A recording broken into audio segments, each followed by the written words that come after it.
welcome back to the Hear Me Out podcast. I am still by myself. For those of you who don't know, if this is your first time watching, my name is Randy. You can call me RNYDYS, as it says on my jacket, if you can see that. And I am half of this podcast. My sister Fabs is the other half, but right now she's in Guatemala. So I am doing, I believe this is my last episode by myself. But hey, we'll see.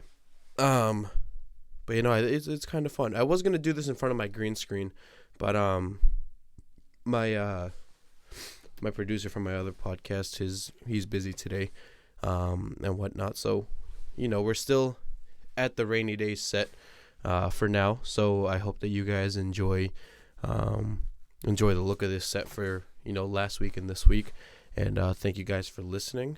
We really appreciate it, or watching, I should say. But yeah, no, I guess I don't really know what much else to say as far as like introducing the podcast goes, because Fab usually does the intro. But hey, we're just gonna let it go anyway, because we kind of, let's see. I sent the topics to Fab again. All right, so I'm gonna start again with some MLB, as I did last week. So spring training is starting to really get into full effect now, and so teams are reporting, and with that comes media time. And so the biggest story from the offseason, of course, has been the Houston Astros and how they were caught cheating in the 2017 season. And I guess the Wall Street Journal report also says that they were cheating in 2018 and 2019 as well. This is big news, obviously, because first of all, they won the championship in 2017, and for some reason, the commissioner of the MLB was very weak in not revoking that title, because it was reported that they were even cheating in games at Dodger Stadium, which, it's kind of fucked up.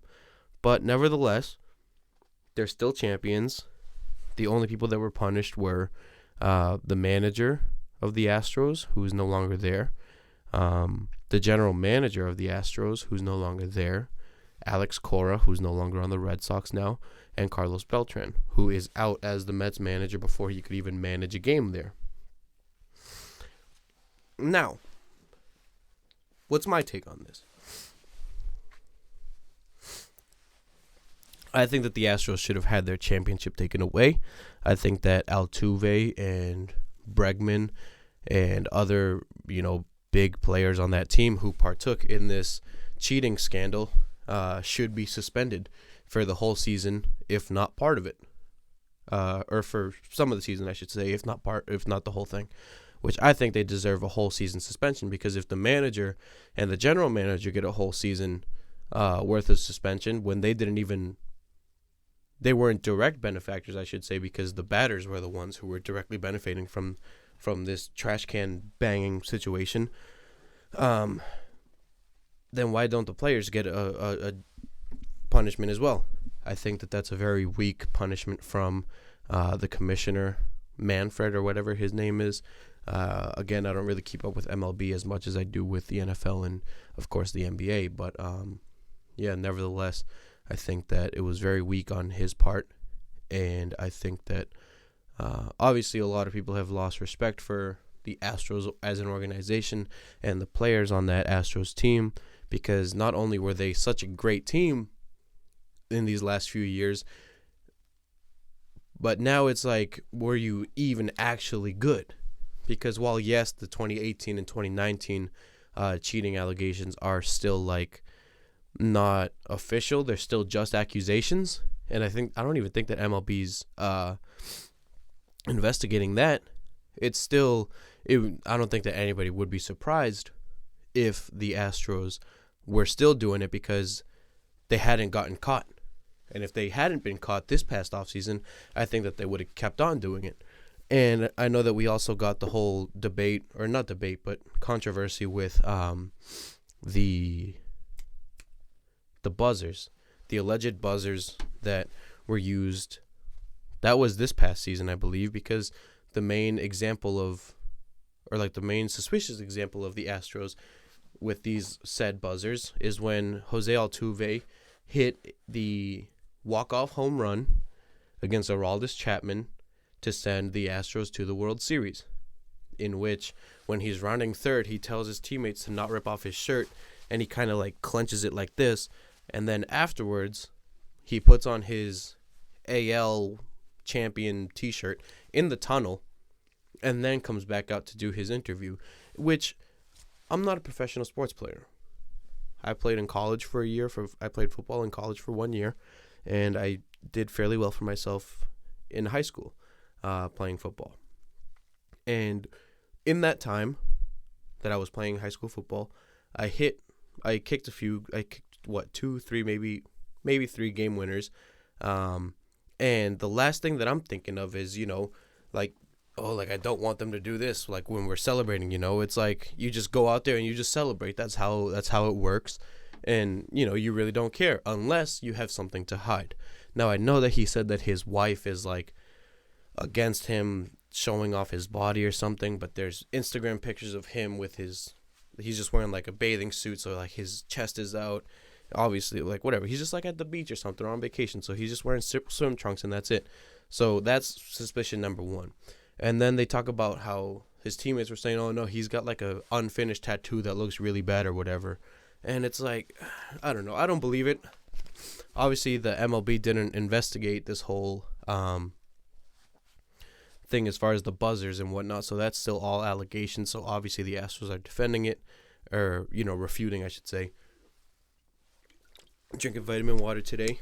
Just a little side note because, we always have beverages on this show. And I also have a seltzer for when I finish the vitamin water. But yeah, no, I digress.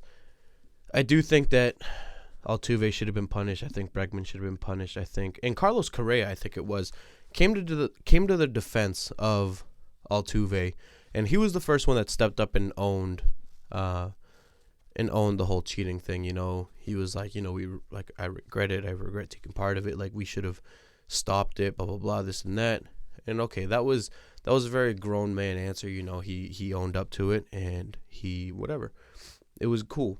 And then he really just shit the bed by defending Altuve and all this. Like, I understand you have to defend your teammate, but by taking shots at everyone else who's coming at your team when, I don't know, it's just a bad look, and the whole league already lost respect for you. I know Mike Trout just recently said, imagine if how much fun it would be for him if he knew what pitches were coming up, because we all know how great Mike Trout is at batting and the whole sport of baseball, and all that good stuff.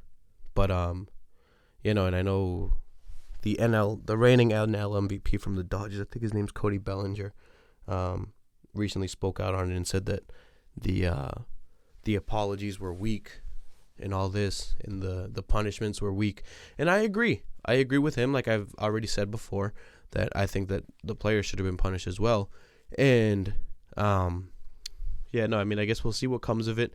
The Dodgers don't play the Astros in the regular season this year, which is upsetting because now the only time that we could see them together or playing each other is in the World Series, which, I wish that they would play each other in the regular season because I don't want to see the Astros in the World Series, and I don't think that they'll get there. I really don't. But yeah, we'll see. I'm still sad about the whole Mookie Betts thing.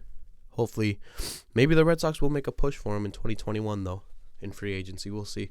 I have no idea. I doubt it, but, I can hope. Like I said, I haven't really kept up with the MLB much, but that doesn't mean that I'm ignorant to the fact that Mookie Betts has been one of the greatest athletes in Boston these last few years with what he's doing for the Red Sox, or what he was doing for the Red Sox, I should say. But, and I also wanted to talk about, so I love me some Buffalo Wild Wings, right? I love Buffalo Wild Wings. And so I promise this will all tie in to the whole Astros cheating allegations. So just hear me out. So like I said, Buffalo Wild Wings is one of my favorite restaurants, right? I love chicken wings. So, yeah. And so just recently, I guess that I'm going to turn this to soccer for 1 second. Manchester City For those of you who don't know, that's a English team, and they were found some sort of cheating as far as like I don't know. I didn't look too much into it, but they were punished by being banned from the Champions League for 2 years. Obviously, harsh penalty.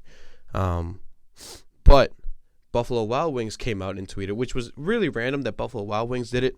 Obviously, they're like a sports bar type of place, but nevertheless, kind of random. They were like, that's how you punish a team that cheats, blah, blah, blah. I loved that tweet. I loved it. I thought it was great. I loved that a random Twitter page like Buffalo Wild Wings was just absolutely slamming the Astros in the MLB.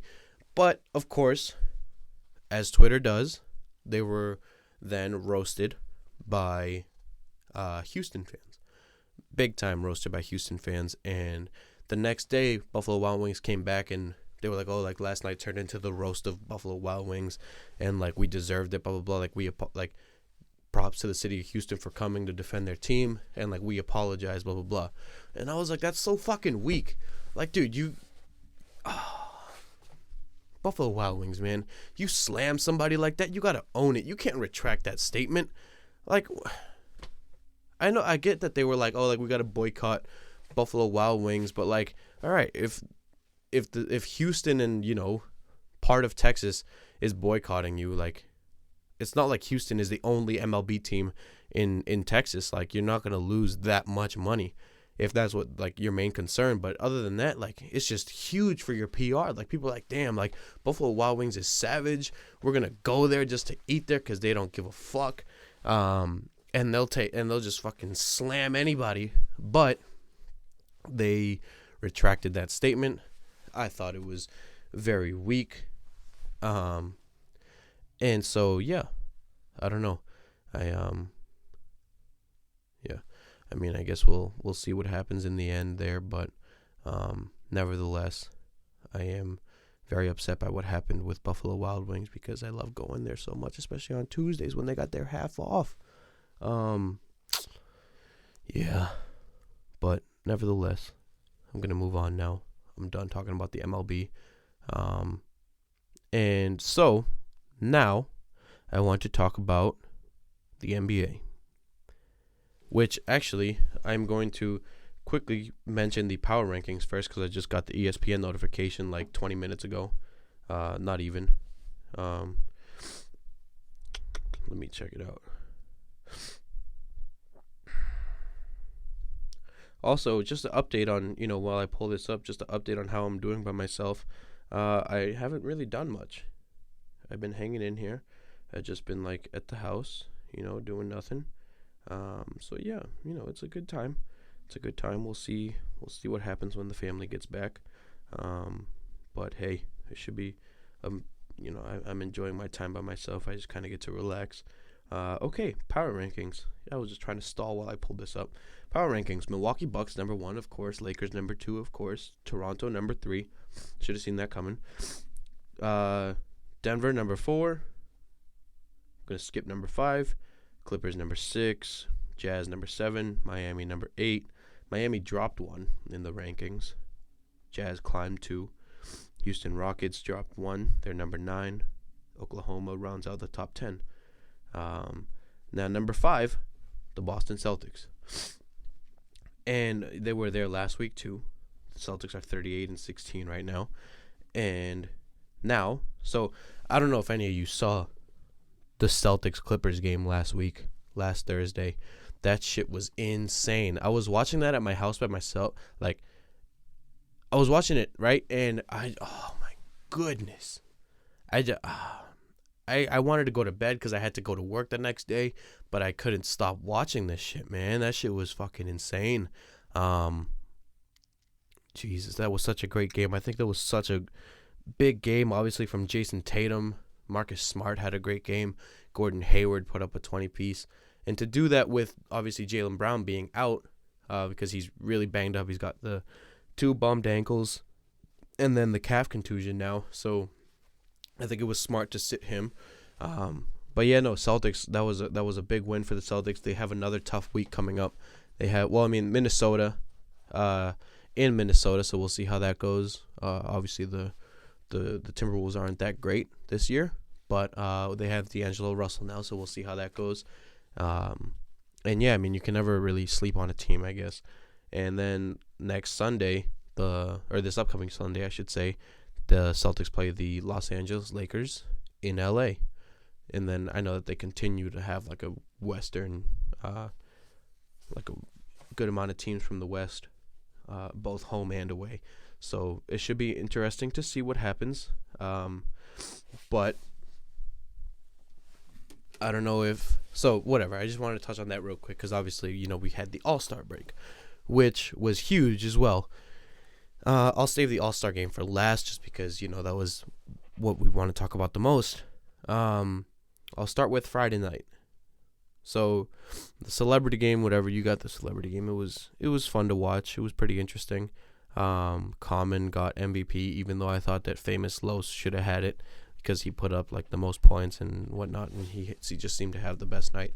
I know that Common kind of filled the stat sheet with like 10, 5, and 5 or whatever it was, but nevertheless, it was entertaining. Rising Stars game, entertaining. Not much defense, and I know that they were at the end. They were just kind of showboating, and they were doing some fancy dunks, even though they missed a few of them. But nevertheless, again, entertaining Friday night. Saturday night, Skills Challenge. Jason Tatum did not repeat as the Taco Bell Skills Challenge champion. And what I did like, though, about the Taco Bell Skills Challenge was that it was all big guys towards the end, or at the end. The first round was all big guys that won. You had Bam Adebayo, you had Domantas Sabonis, Pascal Siakam, and Chris Middleton, right? The smallest one of those is Chris Middleton, which is pretty great. And then, obviously, in the finals, you had Domantas Sabonis against Bam Adebayo. And I just thought that was great. I think that it really shows just how much the big men are like changing in basketball. I think that we're almost in like in a time in the league where the big men are the better passers, because the big men are forced to pass more, because they're slowly getting drawn out to the 3-point line. They got that, they're running the pick and roll, so like maybe they pop and then dish it off, whatever. But I feel like the big men are slowly becoming really good passers, and that showed with that final, because Bam Adebayo and Domantas Sabonis both had a really good showing, especially on that like precision pass, obviously like the little hole thing that these. But like I said, I really enjoyed that. The 3-point challenge was amazing. They had, obviously, as always, full of sharpshooters. Trae Young was the favorite going in, I believe, but he had an upsetting performance. Davis Bertans had a really good showing. Got beat out by Devin Booker by 1 in the final round. And then everyone thought that Devin Booker had it. And then Buddy Hield sunk the last money ball to win. And, it was great. And it was really competitive. I think that they had a really good roster there. I know that Damian Lillard had to drop out because of injury, which is why he got replaced by Devin Booker, both in the 3-point contest and in the All-Star game, which, it was great. I think that Devin Booker really deserved to be in the All-Star game from the beginning. I don't even think that like he should have been a replacement. I think he should have been a reserve from the start. But All-Star weekend is done, so I don't want to talk about snubs anymore. Although I will mention Bradley Beal was also snubbed, and I do believe Jaylen Brown was also snubbed, even though you guys know that I am very biased towards JB. And then the slam dunk contest, right? So Dwight Howard, I thought, had a really weak showing. That first dunk was really nice. The Statue of Liberty where he like turned and spread out and then just like whatever. I thought that one was really impressive. I thought Pat Connaughton had a really good showing. His first dunk, the white man can't jump inspired dunk. I really liked that one. I think that deserved a higher score. He jumped over somebody and dunked it, whatever. His second dunk obviously got a 50. He jumped over Giannis Antetokounmpo and he tapped the ball on the backboard and then dunked it. That was obviously a really good dunk, and I wish we had gotten to see a little bit more from him. Derek Jones Jr., obviously the winner of the competition, had a really good showing as well. He had some really good dunks, but I can't help but think that Aaron Gordon was robbed once again. Although I think that the 2016 one was a little bit more debatable, the man took a seat in midair. He took a seat in midair and passed the ball under his legs and dunked it. That should win you the dunk contest. But nevertheless, I think that Aaron Gordon was robbed this year for sure. So, Aaron Gordon, I know when he went on Inside the NBA to talk about his performance before, he talked about his performance before. He said, we get paid for 4 dunks, right? And I get that agreement. I get that argument that he makes because, they tell you, come up with 4 dunks or whatever, and whoever's best after those 4 dunks is the champion. Now, Derek Jones Jr. threw 4 dunks, did not have a perfect score. Aaron Gordon threw 4 dunks, had a perfect score. So, they should do like a cumulative score, and Aaron Gordon would be champion. But for some reason, the NBA decides to go into a dunk-off if they both get a 50 at the end of that. If the 4th dunk, both of them get a 50, which again makes no sense. But nevertheless, then in the first round of the dunk-off, Aaron Gordon gets a 50. So does Derek Jones Jr. And so whatever. Now Aaron Gordon has 5 50s, and Derek Jones does not. He has 4 50s, I believe, which is insane. And again, I think that Aaron Gordon should have won based off of that. And I don't know. I was so upset because how do you give, so whatever. Derek Jones pulled off a nice dunk, whatever, from like a step inside the free free throw line and windmilled the dunk. It was nice. I got a 48. And then Aaron Gordon jumps over fucking Taco Fall. 7'5" Taco Fall from the Boston Celtics. He jumps over him and dunks the ball on his first try. Now, if he skimmed his head, whatever, I think Taco Fall ducked because he was scared because it was completely unplanned. The man's 7'5". Let's say Taco ducks a little bit so that Aaron Gordon can clear him. He jumped over 7'2" and dunked it on his first try. Now, here's where my problem comes in with the judging. It should not be allowed for to have a judge who used to be a teammate of one of the contestants. Obviously, I am talking about Dwayne Wade. Dwayne Wade was on Derek Jones Jr.'s team last year. And Dwayne Wade was one of the judges that gave Aaron Gordon a 9 at the end. And, I know Common came out and said that they were supposed to end it in a tie, and then the judges were going to hold up cards saying who they think won. But Dwayne Wade, I think, conspired and rigged it so that his boy would win.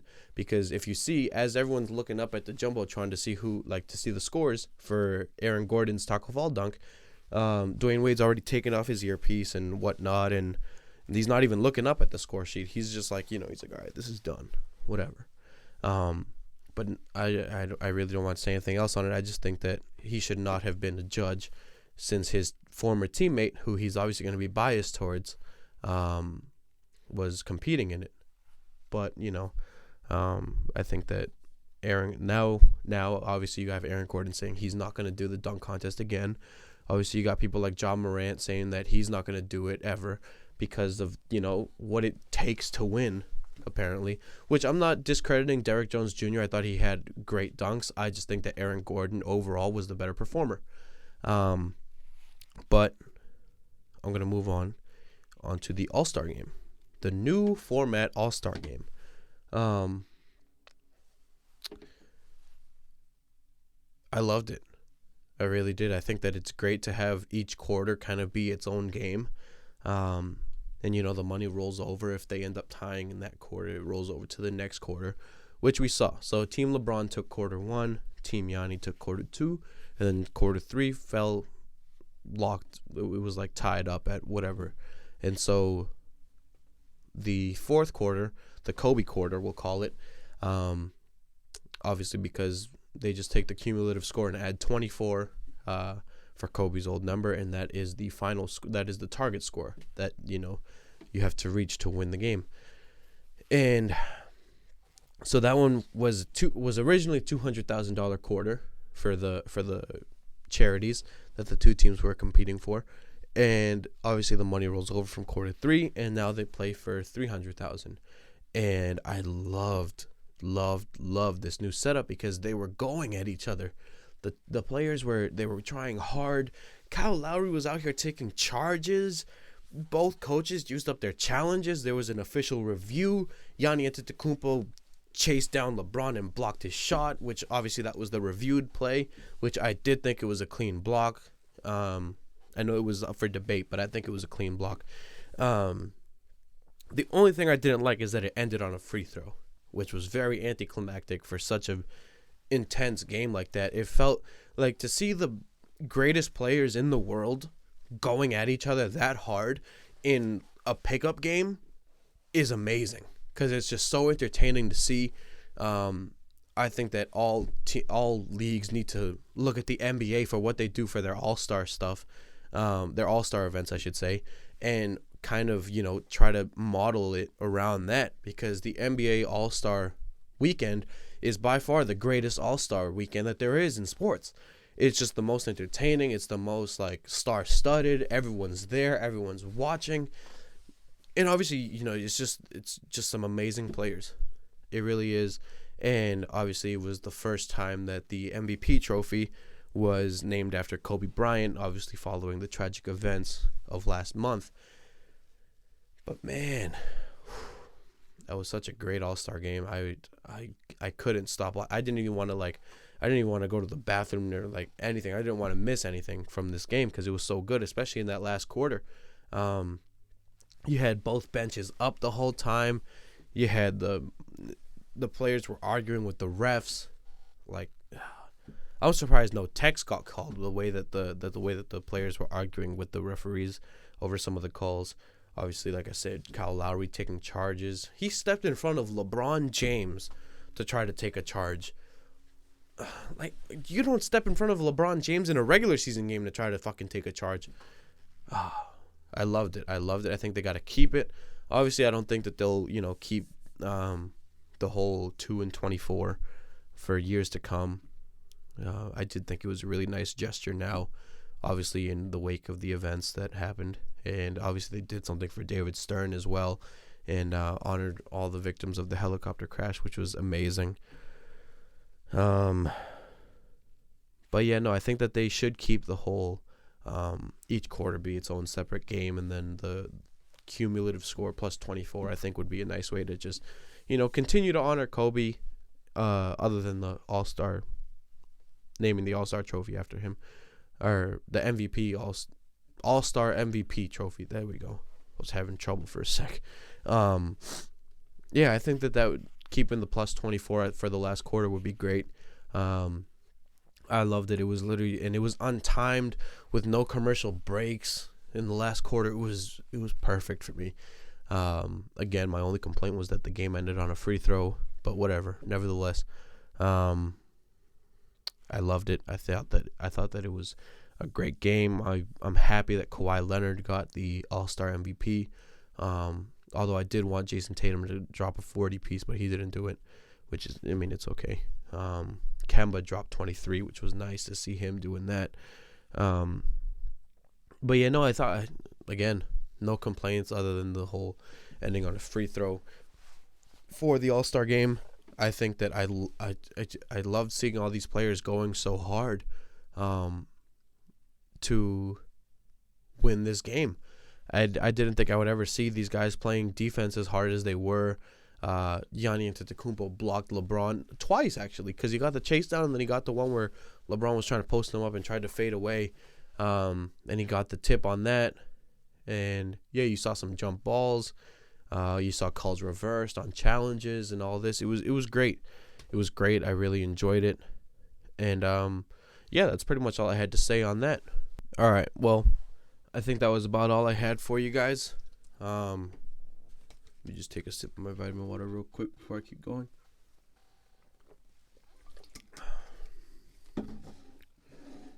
We'll take a look at my notes just to make sure that I'm not missing anything. But yeah, I hope. Let me see. I hope you guys did enjoy this. Yep, got all that. Cool. Yeah, I covered everything. All right, yeah, so I'm going to get out of here. Again, I think this is my last episode by myself. So next week we'll be back at our usual setup at Fabs' house with both of us there. And yeah, I hope that I kept you guys entertained while she was gone. Obviously, this is much harder to do by myself as it is, two of us. And I know it also might be a little more weird because it's not a conversation about sports. You're just hearing me kind of ramble on and on. But at the same time, I know that if you're watching this, you might not have the same opinion as me. So I think that in a way, we're still having a conversation. And so I think that's great. I hope that you guys enjoyed this. And I'm going to get out of here. And we'll see you guys next Wednesday for episode 14. And yeah, again, since we're at the Rainy Days set here at Rainy Days, at the end of every episode, we always ask that you go make somebody's day. The smallest gesture could mean the world for somebody. You never know what someone's going through. So, again, the smallest thing could really, really help someone out. Whether it's opening a door, cracking a smile at somebody, texting somebody, asking how they're doing, checking up on your family, checking up on any loved ones. It doesn't matter who. Just checking in on your friend, making sure that they're cool. Be like, hey, you good? All right, cool. Yeah, do that. And yeah, I will also just real quick mention, check out the Rainy Days podcast. That's RNYDYS. It's on Apple, Spotify, YouTube, and yeah, we're gonna expand it a little more too. We're also gonna be expanding this podcast soon. As soon as Fab and I can sit down and talk some logistics and stuff. 'Cause yeah, we're both busy. We have opposite work schedules. I work mornings, she works nights, so it's really hard for us to coordinate any time other than to record. But we are looking to expand this a little bit and make it easier for you guys to listen to access and whatnot. So yeah, again, go make somebody's day. And I love you all. You're all beautiful people. My name is Rainy Days, and we'll see you next week, episode 14. Adios. Next week's episode 15, I'm sorry. No, this week was 15.